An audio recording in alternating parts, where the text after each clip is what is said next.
Overtime!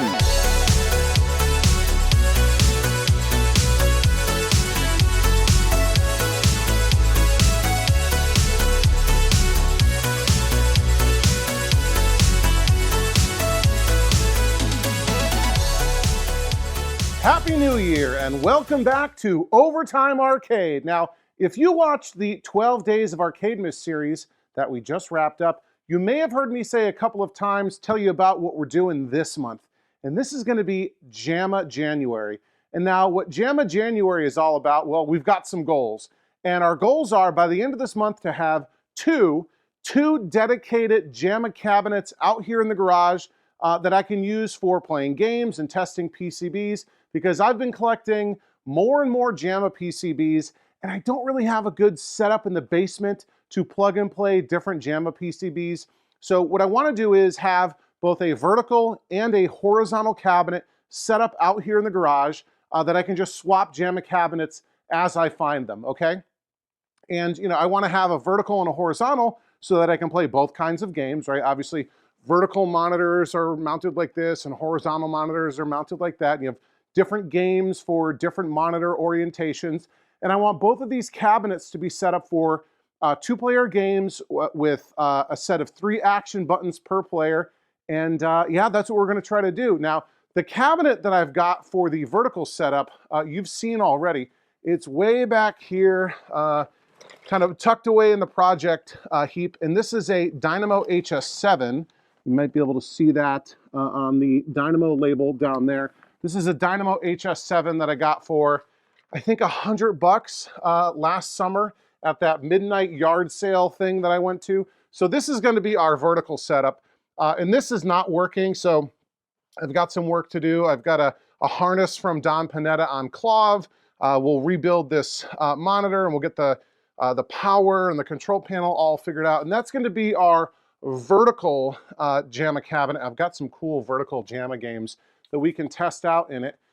And our horizontal cabinet is going to be this right here, which you may have seen in the background on some recent videos and perhaps been scratching your head as to what the heck this thing is, because this is weird. This is another, generic cabinet, kind of like what, Dynamo is. Dynamo made generic cabinets so you could put different conversion kits in. And this is another one. This is another generic cabinet designed for different JAMA games, but this was not built by Dynamo. It was built by a different company.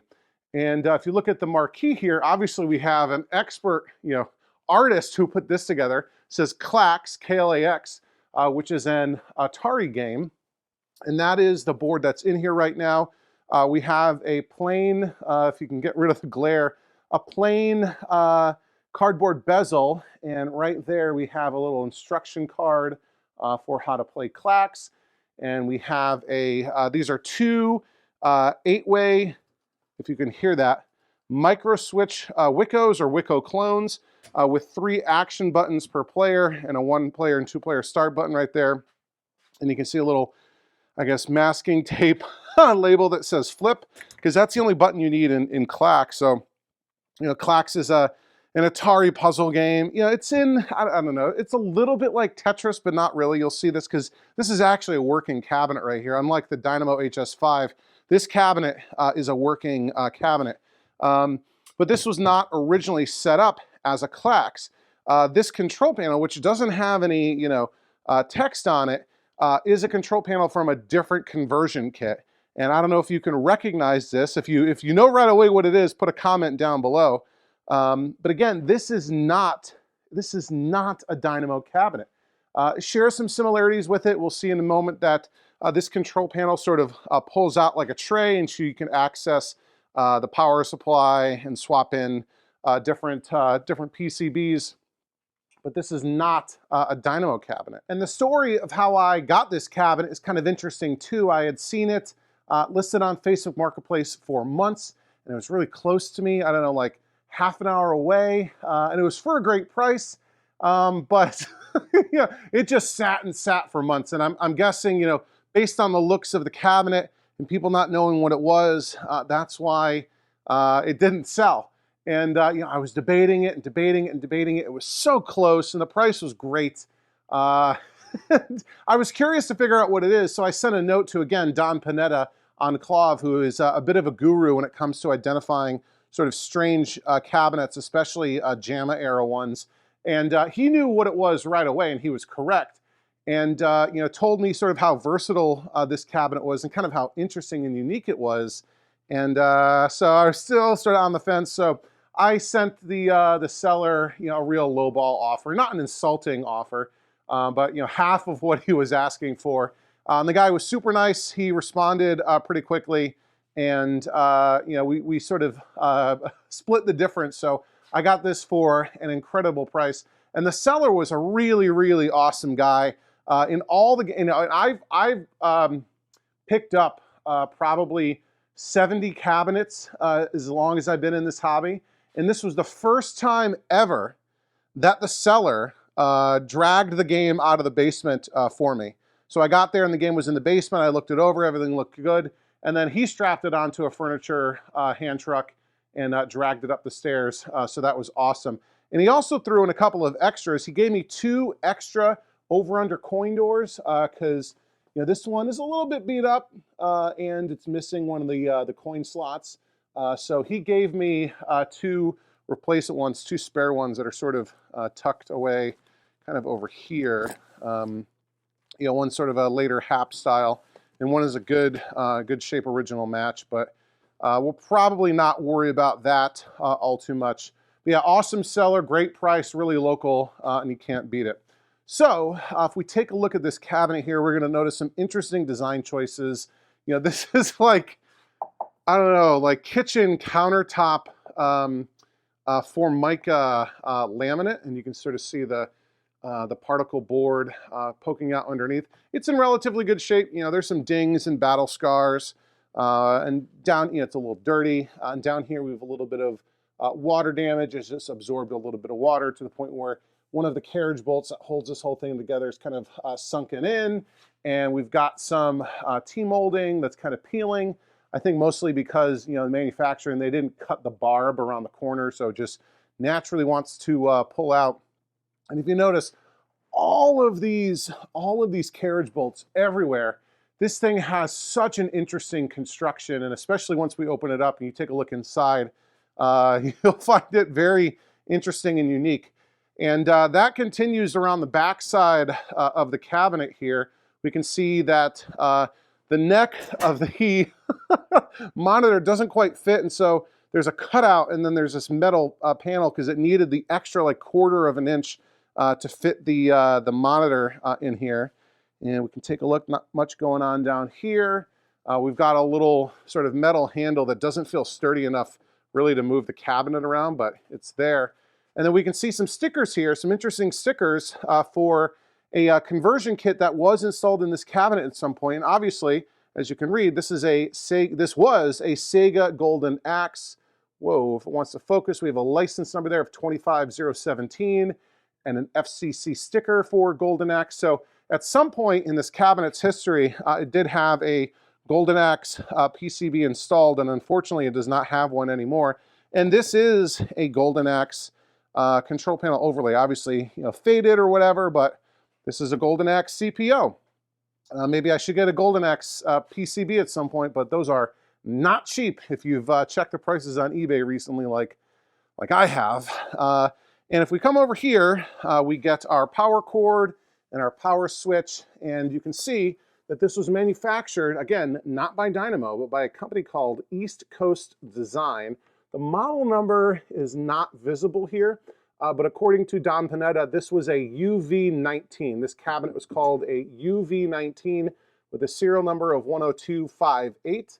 And apparently this thing was, you know, came from New Jersey, so I guess that matches the East Coast theme. And on this side of the cabinet, again, not too much going on. A little dirty. This side is in better shape. It doesn't have any water damage at the bottom. But yeah, very interesting and unique cabinet. I've never seen another one of these before in person, and maybe I've seen one for sale online other than this one. But Yeah, very strange. So, and believe it or not, this thing is working.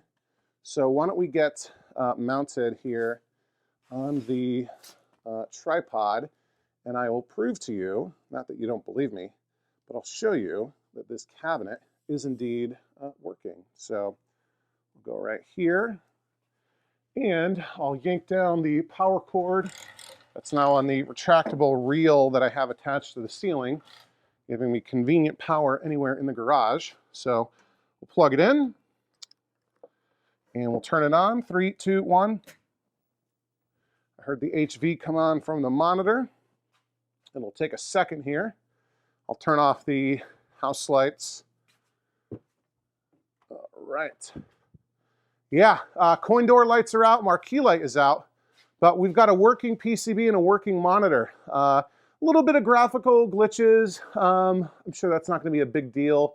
And you can see the sort of, I wonder if I reboot it, if that'll go away. So I don't remember seeing that before. But if we clean the connectors, yeah, it's still there. It is the 90s, and there's time for KLAX, copyright 1989, Atari games. So yeah, we've got a working KLAX PCB here. And essentially, if you're not familiar with KLAX, you have these different colored tiles that come down this conveyor belt, and you manipulate sort of like a catcher, and you're trying to flip them down and make, you know, stacks and rows and whatever of, I guess we need to adjust this monitor. Like I said, I don't remember this sort of noise going on. But yeah, these tiles tumble down, they go in this catcher, and you can move it left and right and then drop them, and you're trying to make like 3 in a row or more to get points. So all these tiles, these different colored tiles, you're trying to stack them up. So we'll play some KLAX a little bit later, but for now, I want to dig inside this cabinet and see what's going on. So we'll power it off and unplug it and retract our power cord. Come on. There we go. Okay, so first things first, how do I want to open this up? The back really doesn't open. The whole game, the whole cabinet is designed to be serviced from the front, and the construction of this thing is a bit strange. So let me come over here, we'll back up, and we'll take a look at the control panel setup. So, whoa, almost knocked the whole camera, kit and caboodle, tripod over, sorry about that. So yeah, let me reach in here, and I didn't think this was locked. I got the keys in here. Oh, we got some other stuff going on in here. In the coin bucket, we have a coin mech and a toothbrush. So I don't know what that was in there for. But we do have the keys, so we can open this up. And we've got a quarter here. That might have come from me. And there's like coin. Oh, this is interesting. So we've got some keys right here on the coin door. And if you look very closely, these keys are branded coin controls, which made coin doors and whatever. What does it say in the back here?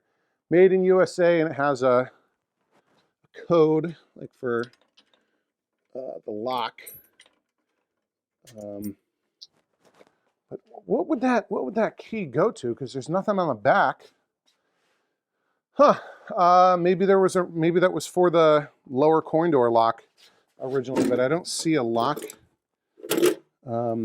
cylinder. Anyway, let's open up. Oh, is it already unlocked? I guess I had it unlatched the whole time. So we can come here, and I don't think it flips down. I think it just slides out, right? Oh my goodness. This is disgusting. Oh, look at this. This is some of the worst I've ever seen. It's like insulation being used as a mouse nest. Oh my gosh. Okay, here's what I'm gonna do. We're lucky this didn't start a fire because, I don't know, maybe there could have been something conductive in this bedding that could have bridged the terminals on the power supply. All right, so let me go grab my my shop vac, and we will get rid of all of this rodent nest. Oh my gosh, it's disgusting. Okay, I did a cursory cleaning, an initial cleaning. This thing is going to need to get a serious deep clean, especially on the inside. But I think we're in good shape. And yeah, the T-molding fell off of this wing of the control panel, but I've still got it, so we'll be able to attach it. The next thing I ran into was, so the mechanism for how this thing opens is strange. I'll show it to you in a second, but there's this lift and lock sort of setup, which is how you actually open the control panel. And then the tray, similar to a dynamo, is supposed to slide out, but I couldn't get it slid out. And I was, DMing back and forth on the claw forums with Don Panetta, showing him some pictures. And there is a metal tray, but it's like on a hinge in the back, and so it'll lift up for this lift and lock mechanism. There's metal rails, I should say, holding onto this MDF board, the actual tray that the PCB and power supply and whatever are on.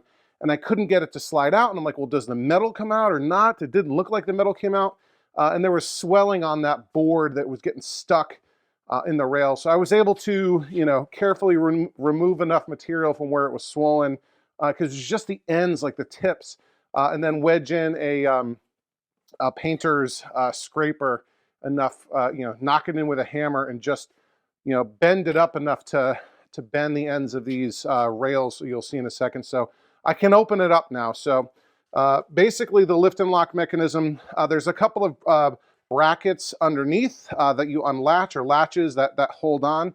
And then this is really weird. So you got to lift it up like this to disengage the control panel from this latch. So this is both the bottom bezel bracket, and it also grabs onto the lip of the control panel right here. So it like sits into this, and then the latch is closed, that holds it all closed. So once you undo the latches, you can lift up the whole thing. Like, see how it's seated in there?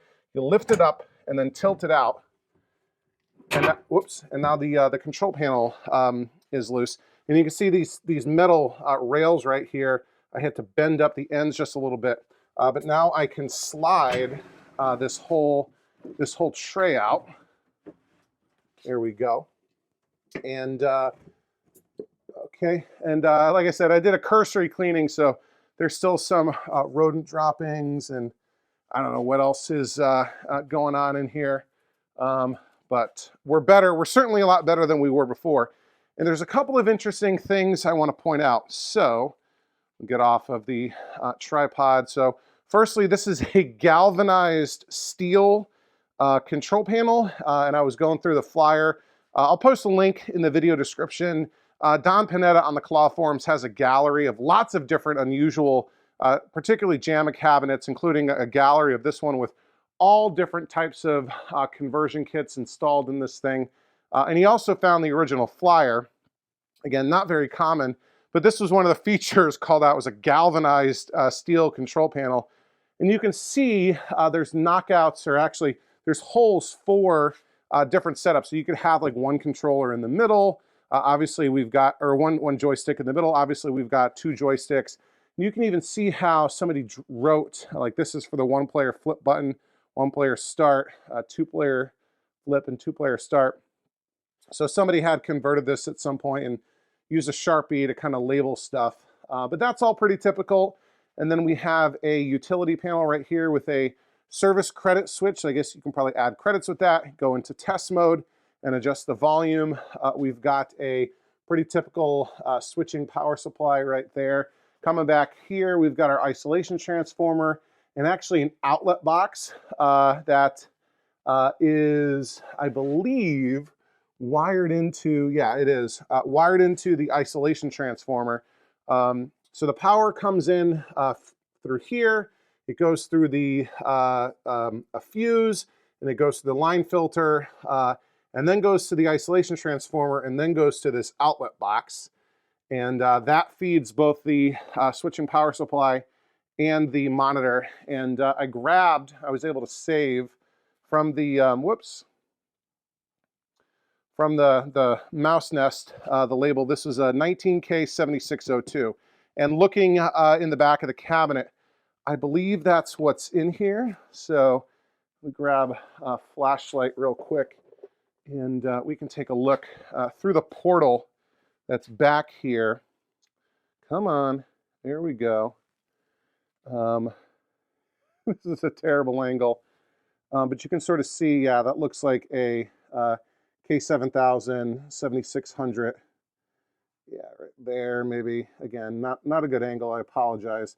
So that looks pretty normal.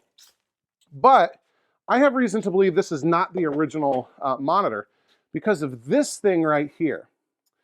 And if we slide this out, this is sort of set up like a remote board. And from the top, you can see, I don't know if it'll show up, but there's like, it says horizontal phase, horizontal amp, vertical frequency, vertical amp, horizontal frequency, whatever. And then this big pot is vertical sync, I think. And then that's like a connector, a weird sort of connector. But what I noticed on the back here is right there, that H logo towards the top. I think this is a Hantarex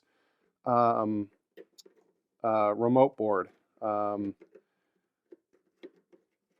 Okay, so maybe this originally shipped with a Hantarex, like a Polo or something like that, which are not very good monitors. I've never actually owned one. I got one that was in the baseball countertop game that I got for Cameron McCaslin that had a Hantarex in it, a little 13-inch or 9-inch actually. And there is one of the warehouse raid cabinets back there.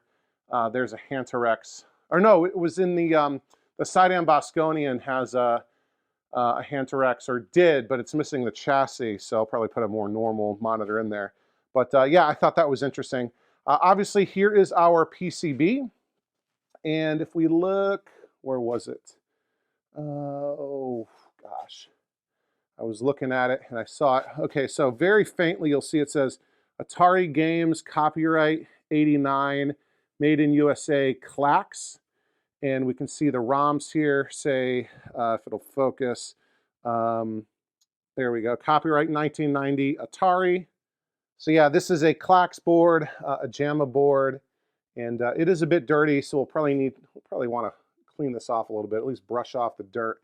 And I'm not sure how fully populated that JAMA edge connector is, and if maybe we'll need to replace the JAMA harness. You can look on the switching power supply that nothing is connected to the -5 volt terminal, which is not all that uncommon, but I think there are some JAMA games that do use -5 volts.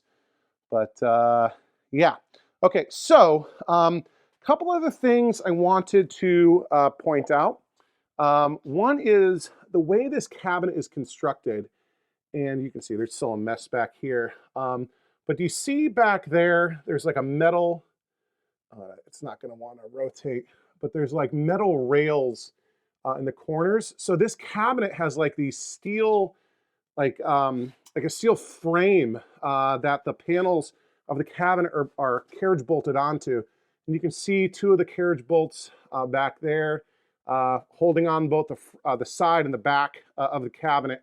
So such a unique construction, right? There's almost like an endoskeleton of this, these steel, painted black steel frame, like these hollow square tubes, and the panels of the cabinet are carriage bolted onto it. And then if we look down here, we can see more of a mess. And yeah, do you see that right there? So I initially got very excited that, oh, look, there's a KLAX manual, but there's also something, at least a couple things hanging out on that manual. And yeah, there have been some critters in here if we didn't know. And as I tried to grab the manual out of there, I grabbed one of the little guys that was living down there. And we have a few more, so yeah, we need to clean this up pretty significantly. Let me do a little bit more cleaning so neither me nor any of my viewers get sick, and we'll continue our exploration of this bizarre cabinet. All right, I've got the cabinet cleaned up pretty well and fairly well disassembled as part of the process too. We come in and see the steel frame, the endoskeleton, if you will, a little bit better, right? You can see how all that holds the cabinet together. And we have the monitor mount here, which I believe will allow you to rotate it between horizontal and vertical.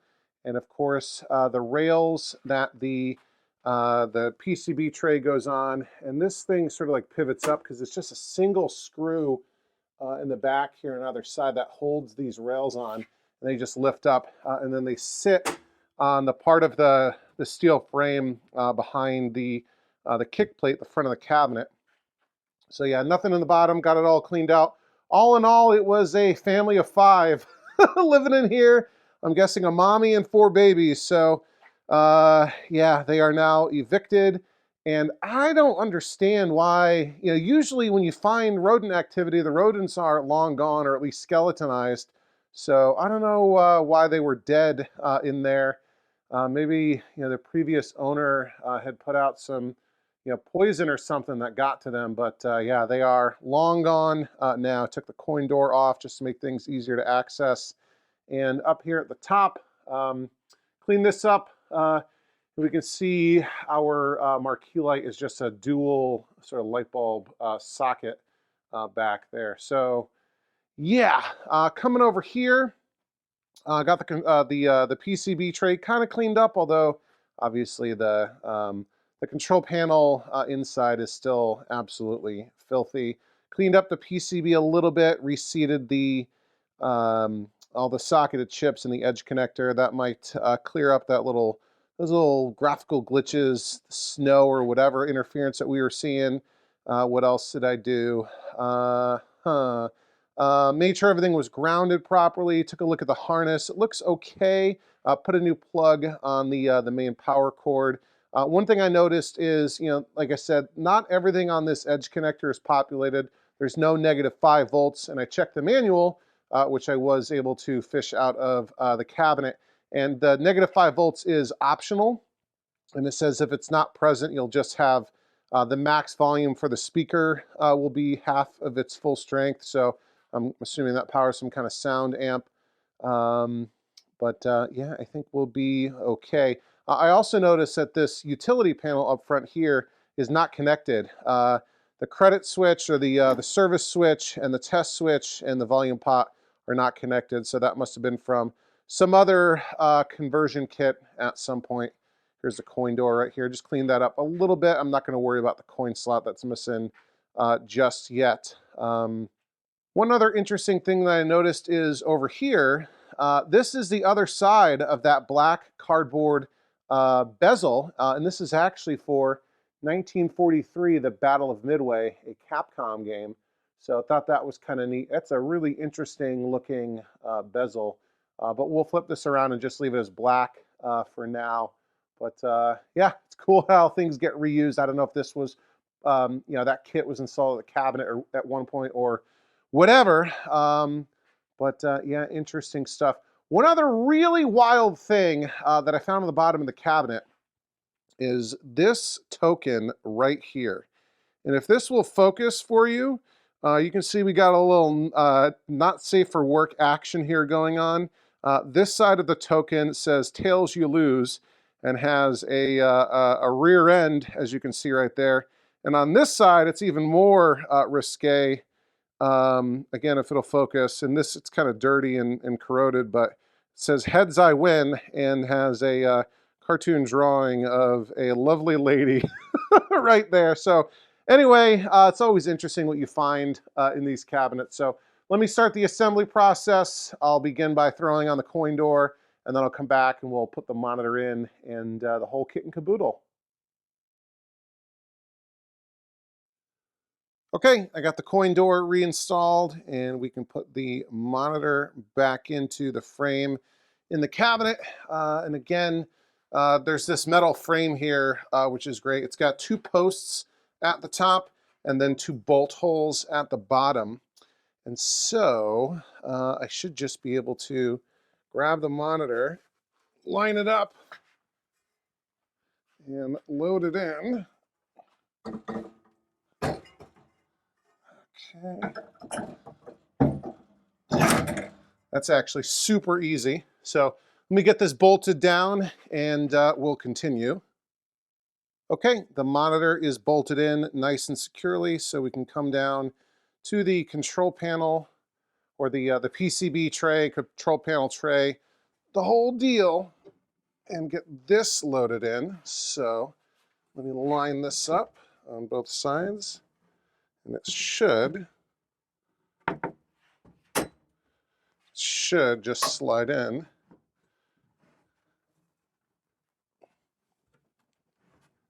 Okay. All right. It's in there. We can reattach this is actually the marquee light power right there.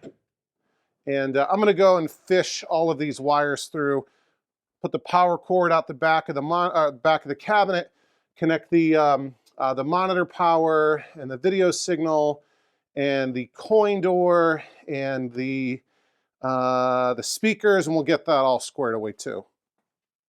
Okay, that's all squared away, and another piece that I've sort of kind of started to reinstall is this channel right here, which both holds the bezel as well as the sort of control panel in place. It's that lift and lock system. So let me take our 1943 Battle of Midway bezel, flip it around and sideways, and we'll just put it back as this black KLAX bezel for now. And I can tell right away I'm going to have to remove this whole thing, because I don't think the plastic or the plexi marquee is going to go in the way I want it to. Let's slide this into place. Oh, it does. Okay. And it's got wing nuts down here that I will tighten real quick. All right, that's nice and tight. And we'll just lift up the control panel, latch that into place, and I won't bother reaching through just yet and locking the control panel down. But as it sits in that channel, holds it nice and secure. And I think we're looking really good. Last little cherry on top is the marquee. And we're not just going to leave it as that janky homemade KLAX marquee.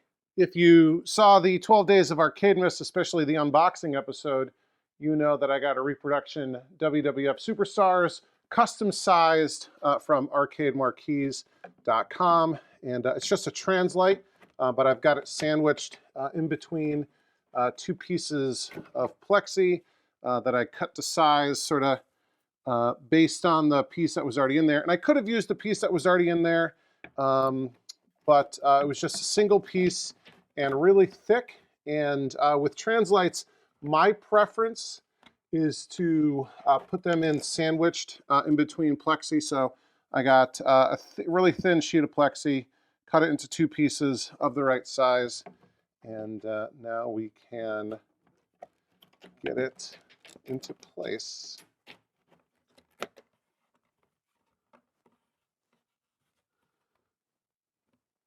All right, and where is the top bracket? It's right here. So that retains it like this. And I'll throw a screw in just to hold it in place for now. Just one in case there's some sort of issue like light bulbs being out. Because remember, the marquee light didn't light previously. But when I was cleaning everything up, I noticed that those bulbs are both super loose in that socket. So who knows if they had just been loosened up to whatever, disable them. So let's go like this. And like this. And I will turn off. Well, first I'm going to plug in. And I will turn off the house lights.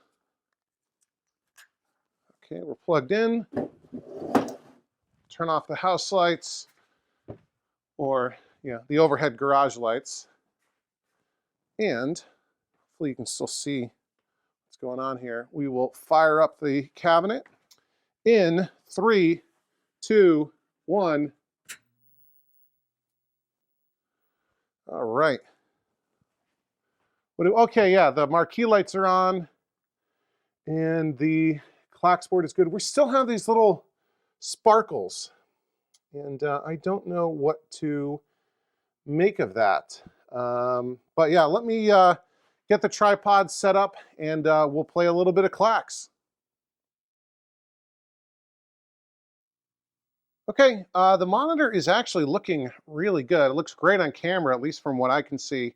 I have some adjustments to make. I think either the vertical size or the vertical position is a little off. And I'll end up recapping this monitor at some point, I'm sure. But right now, it looks smudge.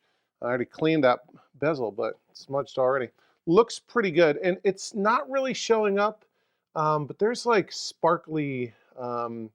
Almost static, like very faint static. Yeah, it's kind of showing up over here on camera. So I'm not sure what to make of that. I doubt it's a big deal, but let's go ahead and play some KLAX. Like I mentioned, you have these tiles that are sort of flopping down, flipping over. You got to catch it, and you can, I think, hold up to 5 on that thing, and then you got to throw them down, and you're trying to make, rows of at least 3, and you can stack them vertically, horizontally, diagonally. You can do like a pyramid type of thing, or like an angle, like a roof. Yeah, that's basically it. So let me coin up. Oh, no, I guess there's no coin door light, so that's all right, I guess. That did absolutely nothing because there's no coin mechs in there. Okay. Should have figured that. Did I take out the coin mechs, or are there none here to begin with? I'll just reach in and see if I can coin up real quick. There we go. Okay, so both credit switches are working. I'll have to figure out how to set this to free play, but we'll play a game real quick, and we will start. Atari like doing this skill step thing. We'll start on level 1, and it's just trying to, it's showing us a little tutorial. It wants 3 in a row. You can go vertically, horizontally. Oh, is the monitor sort of flaking out on me? Sort of flashing, so. All right, so at least 3 in a row of the same color. And we just have one button here. We've got yellow already, and I can pull down to make them go faster.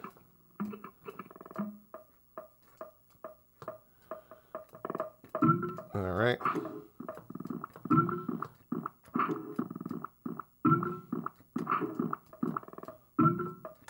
Yeah, the monitor's having some issues with brightness. If I knew that green was coming, I could have done something about it.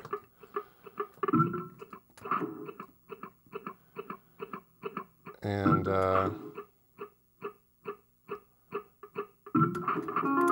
yeah, and you can't, well, I guess I was done with that stage anyway. Gives you a bonus for all the empty space that you didn't use. All right, now it wants 5 KLAXs. Yeah, it says the paddle, I guess is what the thing is called, can hold up to 5 tiles. So we'll just see what we get here.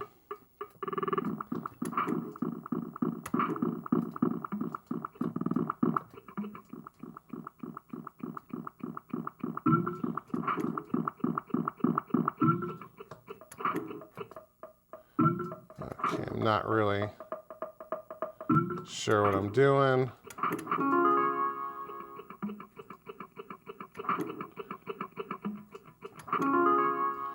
We'll do this.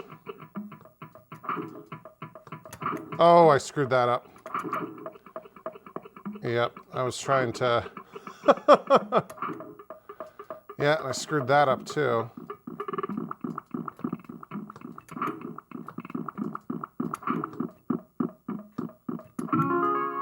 Okay.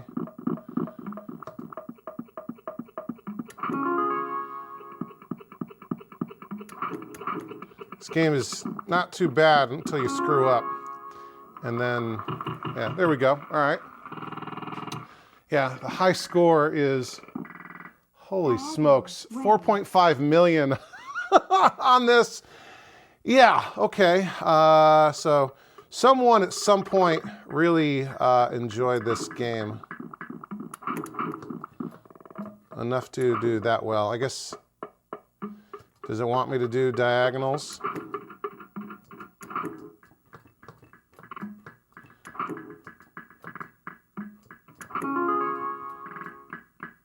All right, now I need to drop a yellow on that. And it's not going to give me the yellow that I need. So I'll just clear some garbage out. There's the yellow I need for a diagonal. Okay, and I'll clear this out, and I'll start a green diagonal. Okay, which I can do there.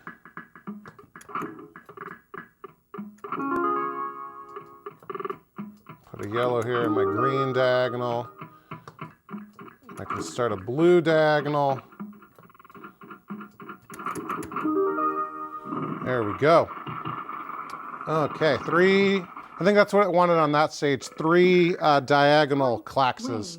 This wants 10,000 points is how you clear this level. So each wave can be a little bit different. And we'll see what I get here.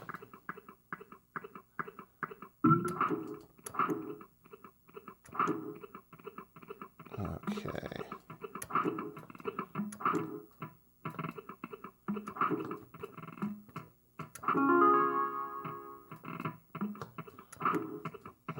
Okay. Not really sure what I'm doing right here just yet. Here we got a diagonal there. And we'll do this and this. I don't know what I'm going to do with this green. I'm just going to dump them. This yellow isn't really helping me. That green can go here. And then this is a diagonal. Oh, okay, that got me to 10,000 already. Not so bad, not so bad. Tile, wave. All right. So yeah, you know, the fact that there's no -5 on this, I don't really love.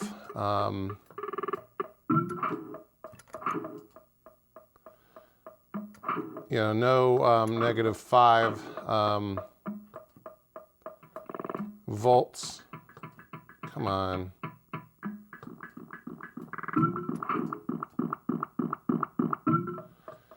That's not good. Okay.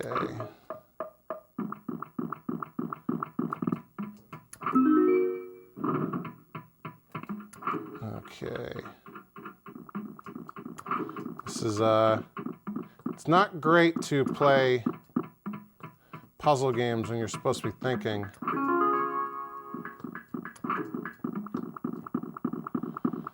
Okay, I'm gonna do that. Is it just not gonna give me a red? Oh, dropped one.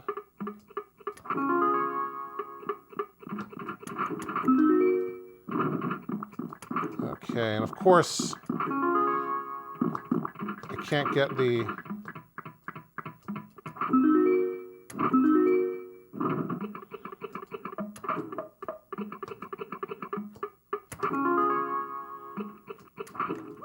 Whoops.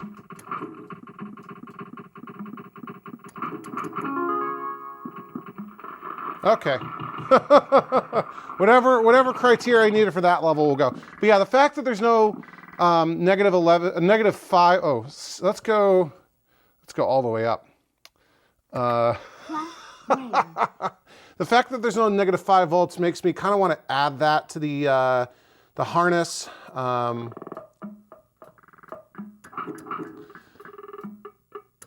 don't really want to, I want to add that to the harness so that I can, you know, play games that require it. Okay.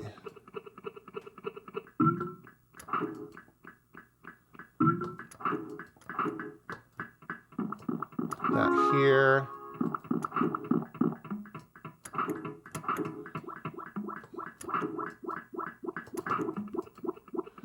I'm going to do it this green.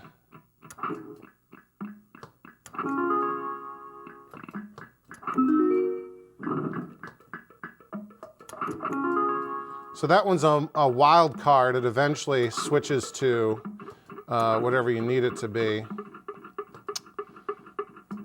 Okay, we'll do that. We'll do this. Drop those. We'll do this.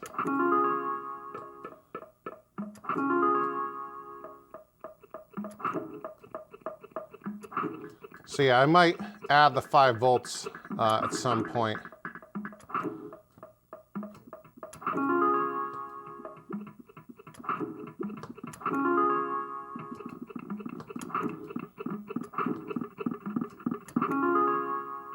Okay.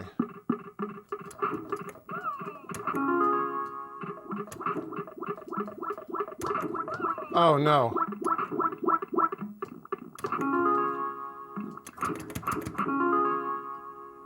There we go. I got a ton of bonus points there.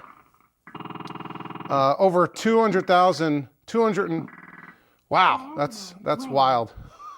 See, I might add the negative 5 volts so that I can play any games that require it. This is a diagonal wave.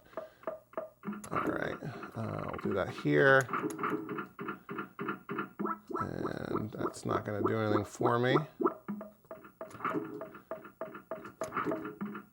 Okay. That's a diagonal.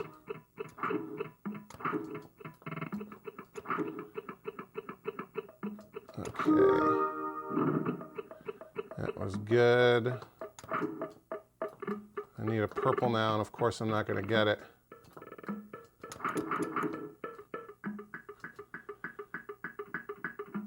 Okay.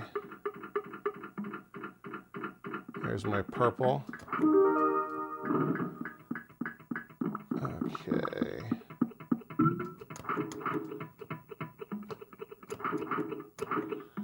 I need a white now.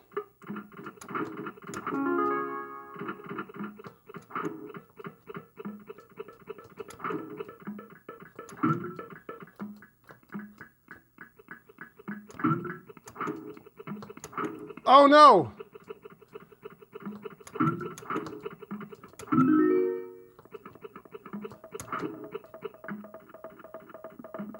There we go. Oh no, I thought that was it. I am kind of, I don't know what to do now.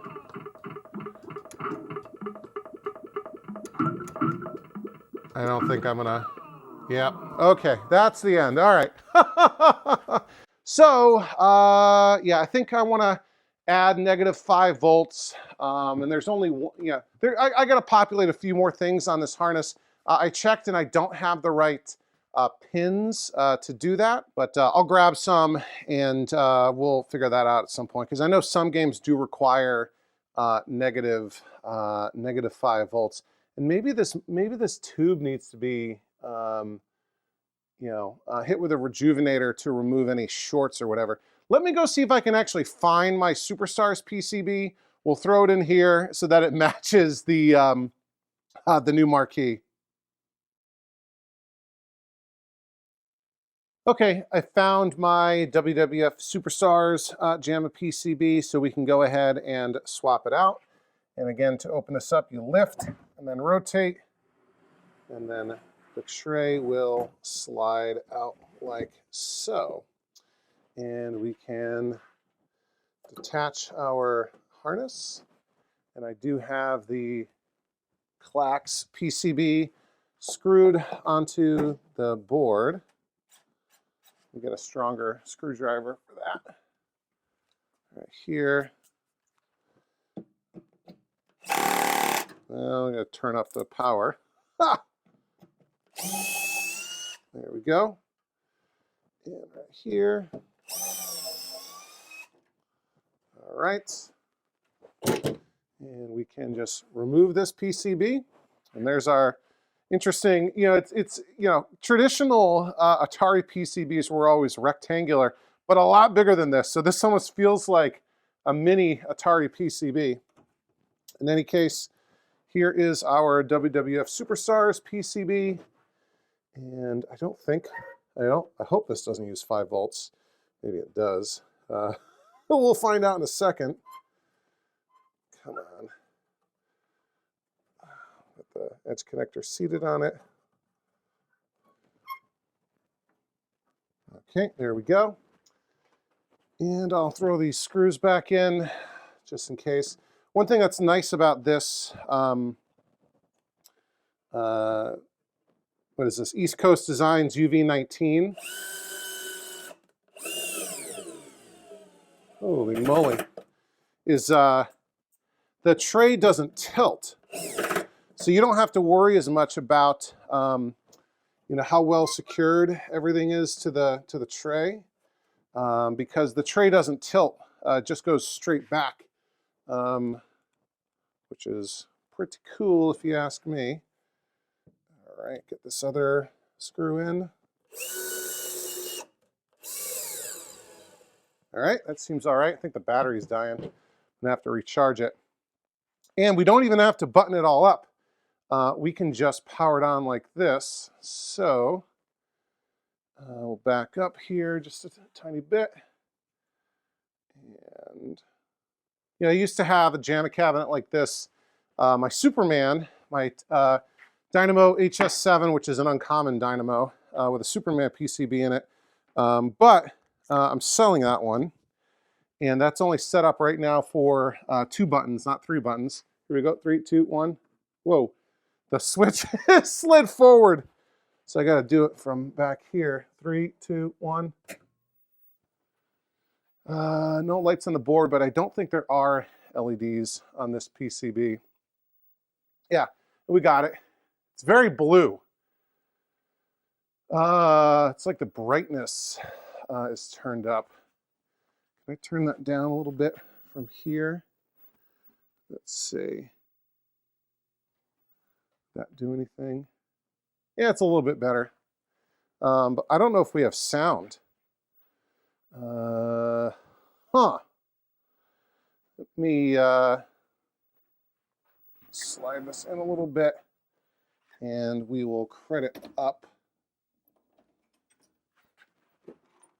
So maybe we don't have sound.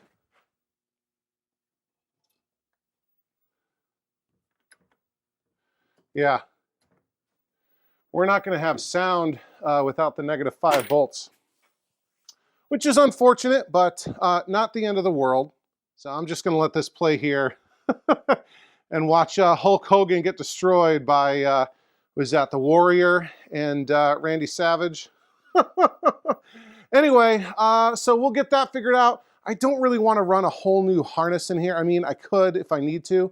I think I'm just going to get some the correct edge connector pins and add them. Just run a couple of wires.